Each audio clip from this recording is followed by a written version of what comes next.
Hello and welcome back to the underdogs Acharya. और आज हमारे पास जो टॉपिक है वो है एआई को यूज करके इमेज से जो हम वीडियो कन्वर्ट कर सकते हैं, जनरेटिव एआई, उससे बच्चों को क्या रिस्क है। ये एक आर्टिकल है जो आपके द हिंदू के टेक्स्ट एंड कॉन्टेक्स्ट में आया था और इसी को आज हम डिस्कस करेंगे।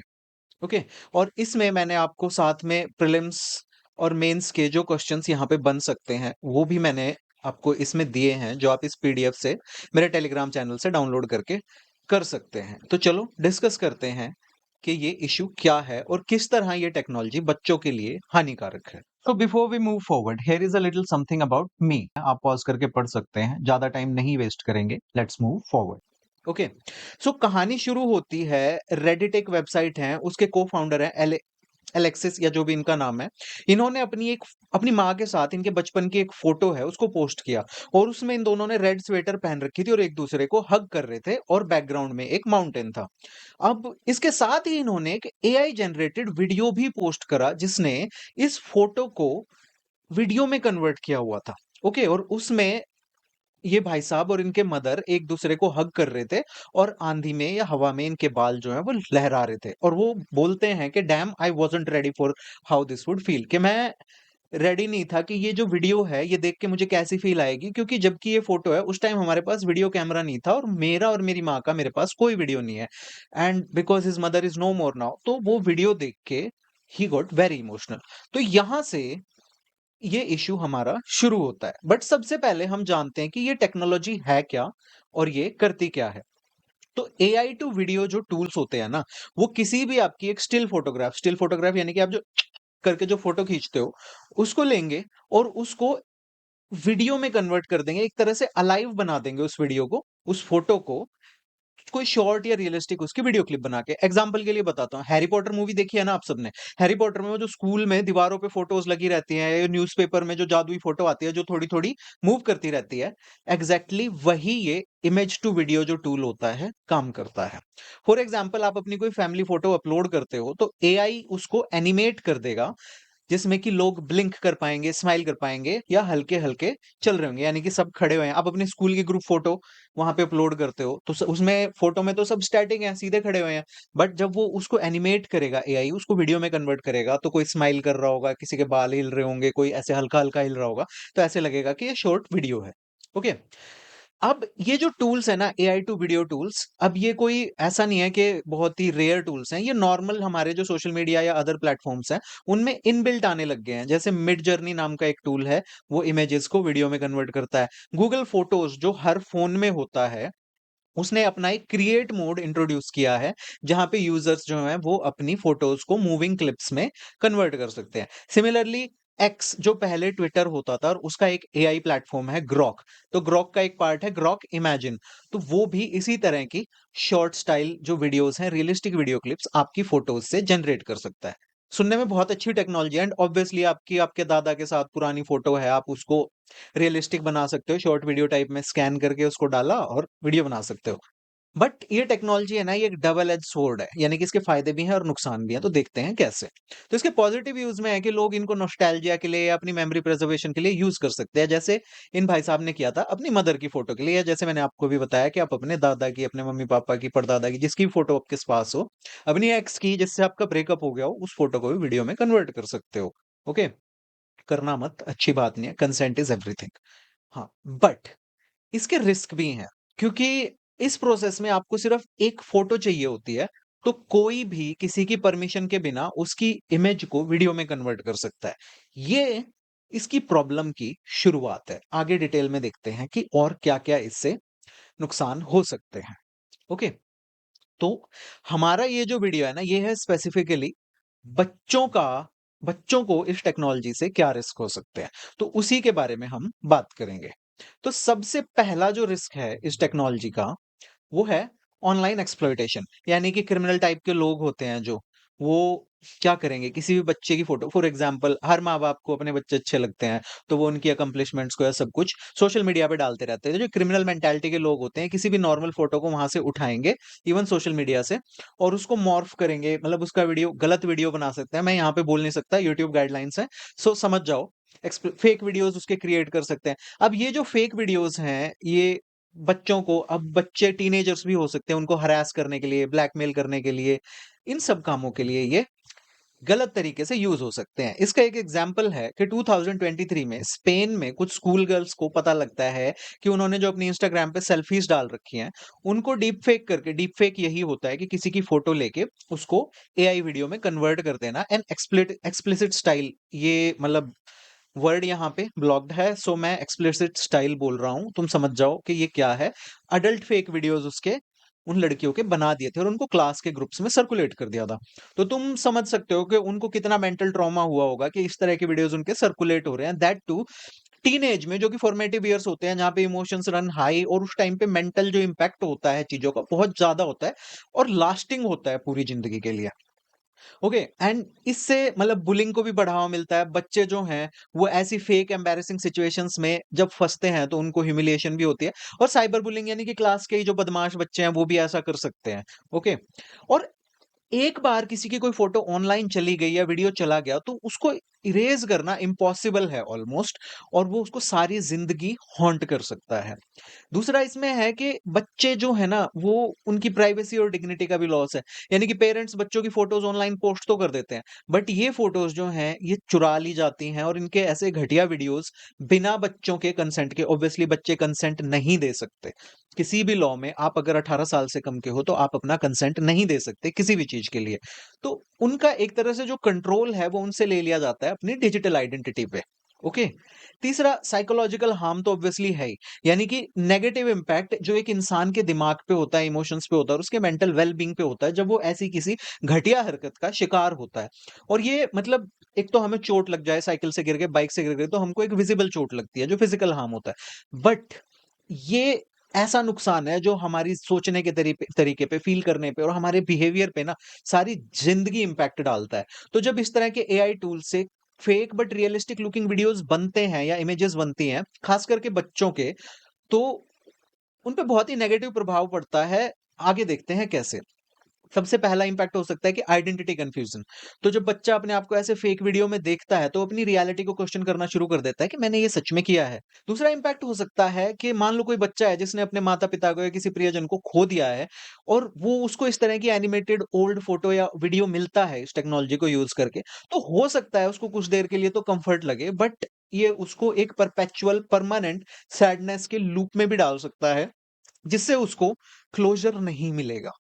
ट्रस्ट भी डैमेज होता है कि इस तरह के जब फेक वीडियो सर्कुलेट होते हैं, तो ये पता करना मुश्किल हो जाता है कि भाई व्हाट इज़ रियल और किसने इसको फैलाया, क्या करा? जिससे कि आपको हर किसी पे शक होता है, पैरानोया बढ़ता है और आपकी एंग्ज़ायटी बढ़ती है, जो कि फॉर्मेटिव ईयर्स में बच्चों में खास करके एंग्ज़ायटी इज़ वेरी डैमेजिंग। अब एग्जाम्पल देखो कि मान लो किसी बच्चे की स्कूल की फोटो है और उसको ऐसे किसी घटिया वीडियो में कन्वर्ट कर दिया गया है, जहां पे वो कुछ ऐसा बोल रहे हैं जो उन्होंने कभी नहीं बोला। तो बच्चे को क्या फील होगा? He will feel violated, confused and unsafe. Similarly कोई बच्चा है जिसने अपने पेरेंट को खो दिया है ट्रेजिकली, बट वो ऐसा एआई जनरेटेड वीडियो देखता है जिसमें उनके पेरेंट उनसे बात कर रहे हैं। ओके, तो उसको कंफर्टिंग लगेगा शुरू में, बट ओवर द टाइम जो उसका हीलिंग प्रोसेस है लॉस का, वो बहुत डिले हो जाएगा और उसको रियलिटी एक्सेप्ट करने में बहुत टाइम लगेगा। सो एक तो ये नुकसान है इसके। अब एक्सपर्ट्स जो हैं, जो चाइल्ड एक्सपर्ट्स होते हैं, साइकोलॉजिस्ट होते हैं, वो क्या बोलते हैं, या एआई एक्सपर्ट्स हैं, उनके क्या विचार हैं इसके बारे में? सबसे पहली चीज़ जो एक्सपर्ट्स कहते हैं ना, कि इस टेक्नोलॉजी का जो ईज़ है मिसयूज़ का, कि कितनी ईज़िली इसको यूज़ किया जा सकता है, वो रियल डेंजर है। पहले फेक वीडियो बनाने के लिए आपको हाई लेवल एडिटिंग स्किल्स चाहिए होती थी, जो कि जैसे बॉलीवुड में डबल रोल वाले सीन बनाने होते थे, यानी कि एक्सपर्ट एडिटर्स चाहिए होते थे, और जो सॉफ्टवेयर होता था ना वो भी बहुत महंगा होता था और बहुत टाइम कंज्यूमिंग प्रोसेस होता था। बट आज निब्बे निब्बियां भी ना, टीनेजर्स भी अपने स्मार्टफोन से डीप फेक वीडियोस क्रिएट कर सकते हैं, वो भी कुछ मिनट में, और वो भी फ्री ऐप्स से, पैसे भी नहीं देने। इसको कहते हैं लो बैरियर टू एंट्री, यानी ऐसी टेक्नोलॉजी में एंटर करने का जो बैरियर है ना, जो पहले की एक्सपेंसिव होता था, टाइम टेकिंग होता था, हाई लेवल स्किल्स चाहिए होती थी, वो सब अब हट गए हैं। तो जो बैरियर्स थे वो हट गए हैं। तो इसकी वजह से जो बैड एक्टर्स हैं, बुलीज हैं, क्रिमिनल्स हैं, स्टॉकर हैं, उनको पहले से ज्यादा पावर मिल गया। फॉर एग्जाम्पल आप फोटो एडिटिंग का सोचो तो पहले बहुत कम लोग होते थे, एक्सपर्ट फोटोग्राफर्स होते थे जिनको फोटोशॉप आता था। बट जैसे जैसे ये फोटो एडिटिंग अब मेन स्ट्रीम होती जा रही है, अब स्नैपचैट आ गया, इंस्टाग्राम फिल्टर्स आ गए हैं, इन शॉट आ गया है, पिक्सार्ट आ गया है, तो इससे आप फटाफट फोटोज क्रॉप करते हो, मीम बनाते हो, कुछ करते हो, तो यहाँ पे बैरियर ऑफ एंट्री हट गया है। तो इसी तरह एआई डीप फेक्स भी इसी डायरेक्शन में जा रहे हैं। दूसरी बात जो एक्सपर्ट कहते हैं, बच्चे लीगल कंसेंट नहीं दे सकते। आप बच्चे से कुछ खरीद नहीं सकते। आप कोई भी चीज ये नहीं कह सकते कि मैंने तो इससे पूछा था, इसकी परमिशन से किया था, क्योंकि बच्चे लीगली परमिशन नहीं दे सकते। कंसेंट इज परमिशन, उनको पावर ही नहीं है। अब एक बच्चा फोटो के लिए हैप्पीली स्माइल तो कर रहा है, बट उसको नहीं पता कि किस तरह से मिसयूज होगी। और एक बार जब वो फोटो ऑनलाइन चली गई तो उसको डाउनलोड किया जा सकता है और रीपर्पज किया जा सकता है बिना उस बच्चे की परमिशन के। इवन दो वो कह भी दे के हाँ यूज कर लो, तो भी वो परमिशन परमिशन नहीं मानी जाएगी, because that kid is under 18। Okay, so unlike adults, 18 साल से ऊपर वाले जो लोग होते हैं वो कंसेंट दे सकते हैं, बट बच्चे कंसेंट नहीं दे सकते, और ना ही बच्चे लीगली और सोशली फाइट बैक कर सकते हैं, बिकॉज दे आर किड्स। सो वो अपने पेरेंट्स पे और इंस्टीट्यूशंस यानी कि कोर्ट्स, पुलिस, इन सब पे डिपेंड करते हैं। एग्जाम्पल है कि जैसे पेरेंट्स जो है बच्चों की बर्थडे फोटो, स्कूल की फोटो इंस्टाग्राम फेसबुक पे पोस्ट कर देते हैं, तो इन फोटोज को जो गलत लोग होते हैं, जिनको की लीगल भाषा में प्रीडेटर कहते हैं, वो इनसे फेक वीडियोस क्रिएट कर सकते हैं जिसमें कि बच्चे की कोई मतलब कंसेंट ही नहीं है। अब यूरोप का एक लॉ है, GDPR, general data protection regulation, तो उसमें अंडर 16 लोगों के लिए क्या रेगुलेशंस है। तो वो बच्चों का जो डेटा होता है ना उसको हाईली सेंसिटिव ट्रीट करता है, और वो क्लियरली कहता है ये लॉ कि बिलो 16 जो लोग हैं, वो बच्चे हैं, वो कंसेंट नहीं दे सकते अपना पर्सनल डेटा प्रोसेस करने के लिए। उनके पेरेंट्स या गार्जियंस जो हैं वो ये परमिशन दे सकते हैं। बट एआई टूल्स जो हैं वो रेयरली चेक करते हैं कि इस फोटो में ये बच्चा है या बड़ा है। ओके, एंड इससे एक लीगल लूप होल क्रिएट हो जाता है कि जहां पे लॉ क्लियरली डिफाइन नहीं करता कुछ। तो ये जो टेक है ये टेक्निकली जीडीपीआर के अगेंस्ट हो सकती है या है, बट इसका एनफोर्समेंट यानी कि इसको लागू करना मुश्किल है, क्योंकि एआई कंपनीज जो हैं वो जनरली किसी कंट्री के बॉर्डर्स के अंडर ऑपरेट नहीं करती, वो ग्लोबली ऑपरेट करती है। ओके, एक और प्रॉब्लम है, दैट इज सेक्सटॉर्शन। तो क्या होता है ये, अब क्रिमिनल्स जो हैं वो एआई का यूज करके फेक एक्सप्लिसिट विजुअल, समझ जाओ अडल्ट वीडियोस बना देते हैं। ओके, और इनोसेंट सेल्फीज से टीनेजर्स की, देन ये उनको लीक करने का धमकी देते हैं बेचारी किसी लड़की को या लड़के को कि देख हमने तेरा ये है, लीक कर देंगे वरना इतने पैसे दे दे। That is called sextortion. तो जो विक्टिम्स होते हैं ऑफन टीनेज बॉयज, वो पैनिक करते हैं कि हमारी रेपुटेशन खराब होगी, ये होगा, और साइकोलॉजिकल उनको ट्रॉमा होता है, और वो पैनिक में आके इधर उधर से कुछ गलत करके पैसे लाके और पे करते हैं ताकि वो इस वीडियो को या इस पोस्ट को हटवा सकें। और इसकी वजह से इंसिडेंट्स हुए हैं कि कुछ लोगों ने अपने जीवन को खोया है सेल्फ हार्म से। फॉर एग्जांपल 2022 में 17 साल का एक कैनेडियन लड़का था जो कि सेल्फ हार्म से जिसकी मृत्यु हुई। सेल्फ हार्म, क्योंकि मैं दूसरा वर्ड यहाँ पे बोल नहीं सकता, बट आप एग्जाम में लिख सकते हो, जहां पे स्कैमर्स ने उसको ब्लैकमेल किया इस तरह के फेक वीडियोज और फोटोज से। और उसका जो केस था वो एक एग्जाम्पल बन गया है साइबर क्राइम के अगेंस्ट फाइट का। ओके, अब देखते हैं कि कंपनीज का क्या रिस्पॉन्स है, यहाँ पे कंपनीज क्या कहती हैं। ओके, तो सबसे पहले गूगल, क्योंकि गूगल ऑब्वियसली इंटरनेट का सर्वे सर्वा गूगल ही है, तो गूगल का तो हमें पूछना ही पड़ेगा। तो गूगल फोटोज जो ऐप है जो हर फोन में होती है, उसका एआई वीडियो टूल जो है ना वो रिस्ट्रिक्टेड है कि उसमें आप कोई इलेबोरेट मूवमेंट नहीं क्रिएट कर सकते, सिर्फ सटल यानी कि छोटी छोटी मूवमेंट्स क्रिएट कर सकते हो, ताकि उसका एक्सट्रीम और रिस्की यूज जो है वो प्रिवेंट हो सके। यानी कि अगर आपने कोई फोटो डाली तो ब्लिंक कर रहे हो, स्माइल कर रहे हो, बाल हिल रहे हैं, इतना ही एनिमेट करेगा वो, उससे ज्यादा नहीं करेगा। गूगल दूसरा जो सेफ गार्ड यहाँ पे रखता है वो है वाटर मार्किंग, कि एक विजिबल वाटर मार्क जो है वो एआई जनरेटेड वीडियो पे गूगल फोटोज देता है कि ये देख के पता लग जाए कि ये जो वीडियो है इट्स नॉट रियल, ये एआई क्रिएटेड है। और दूसरा काम जो गूगल करता है, क्योंकि हम भी तो चालाक है ना, वीडियो को क्रॉप कर देंगे, कोने से वाटरमार्क हट जाएगा, तो एक इनविजिबल वाटरमार्क भी उस पर देखे रखता है जिसको कहते हैं सिंथ आईडी। तो एक डिजिटल कोड होता है जो कि वीडियो के अंदर एम्बेडेड होता है। सो अगर तुम क्रॉप करके एआई का वाटरमार्क जो कोने में वो हटा भी दोगे, तो भी एआई डिटेक्टर्स जो टूल होते हैं, सॉफ्टवेयर होते हैं, वो उसको इजीली आइडेंटिफाई कर लेंगे कि ये जो वीडियो है ये रियल नहीं है, एआई जनरेटेड है। इसके अलावा गूगल ने एक रेड टीमिंग वाला भी प्रोसेस कर रखा है जिसमें एक्सपर्ट्स को हायर करा हुआ है इस सिस्टम को अटैक करने के लिए, ताकि वो टेस्ट कर सके कि क्रिमिनल्स किस तरह गूगल के सिस्टम को मिसयूज कर सकते हैं, और वो वीकनेसेस को पहले ही पैच कर ले ठीक कर लें। बट इलॉन मस्क की जो एक्स है, जो कि कहता है कि मैं तो फ्री स्पीच एब्सोल्यूटिस्ट हूँ, यानी कि फ्री स्पीच पे कोई रिस्ट्रिक्शन ही नहीं होनी चाहिए। उनसे जब पूछा गया कि भाई आप क्या सेफ्टी मेजर्स ले रहे हो, तो उन्होंने कोई जवाब नहीं दिया। और उसका जो साइलेंस है ना, वो सिर्फ एक्स का या ट्विटर का साइलेंस नहीं है, बल्कि इंडस्ट्री वाइड ट्रेंड है, जहां पे बहुत सारी कंपनीज ऐसी हैं जो कि सेफ गार्ड से ज्यादा हाइप पे फोकस कर रही हैं कि हमें किस तरह हम इस टेक्नोलॉजी को और बेटर बना सकते हैं। और वो ये नहीं फोकस कर रहे कि इसको सेफ भी रखना है हमें।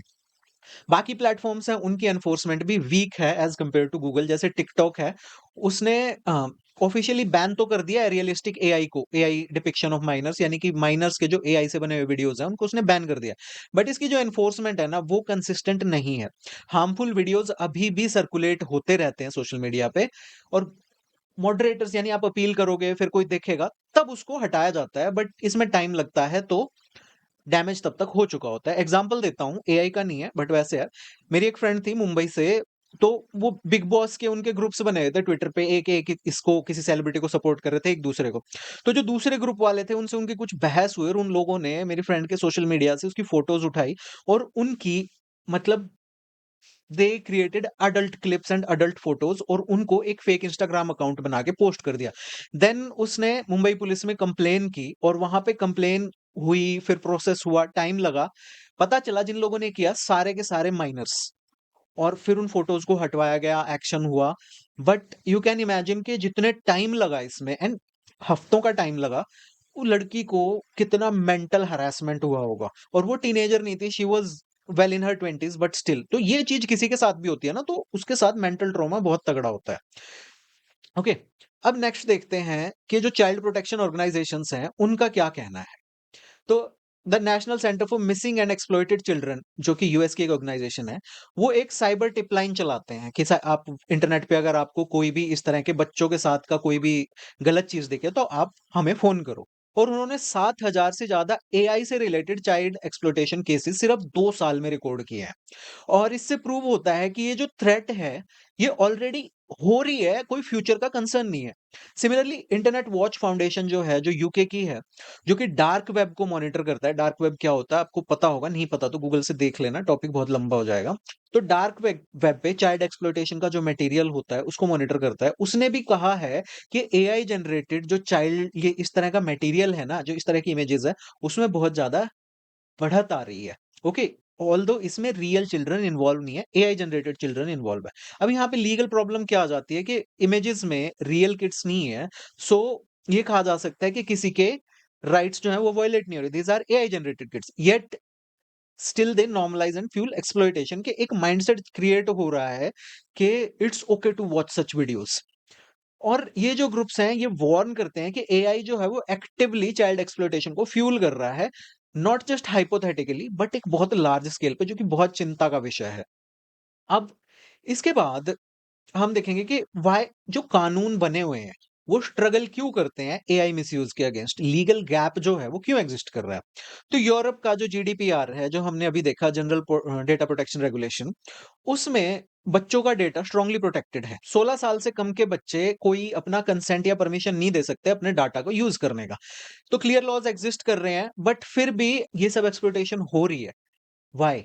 बिकॉज सिंथेटिक या फेक वीडियोस जो होते हैं, जो कि, मतलब, not real children but they look like children, या फेक वीडियोस हैं जो कि किसी को ह्यूमिलेट करने के लिए बनाए गए हैं, ये लोग पनिशमेंट से बच जाते हैं, बिकॉज लॉ की डेफिनेशन में ये कहीं पे नीटली फिट नहीं होते कि this is not real children. Okay, तो ये जो लूप होल है, इसका एडवांटेज लिया जाता है बैड एक्टर्स द्वारा। इंडिया में इंडियन गवर्नमेंट ने सोशल मीडिया प्लेटफॉर्म्स को कहा हुआ है कि आप क्विकली एक्ट करेंगे डीप फेक्स और इस तरह के फेक कंटेंट के अगेंस्ट। तो जो प्लेटफॉर्म है, गूगल है, मेटा यानी कि फेसबुक, एक्स यानी ट्विटर, इनको ग्रीवेंस ऑफिसर्स जो हैं अपॉइंट करना मैंडेटरी है, जो कि यूजर की कंप्लेंट्स को एड्रेस करते हैं। बट ये जो सिस्टम है, ये मोस्टली रिएक्टिव है, यानी कि कुछ होने के बाद आप कंप्लेन करते हो ना, तब ये एक्शन लेते हैं, ये प्रोएक्टिवली एक्शन नहीं लेते। ओके, तो बट इसमें क्या होता है कि जो डैमेज होना होता है, जैसे मैंने अपनी फ्रेंड का एग्जांपल बताया, वो हो चुका होता है तब तक।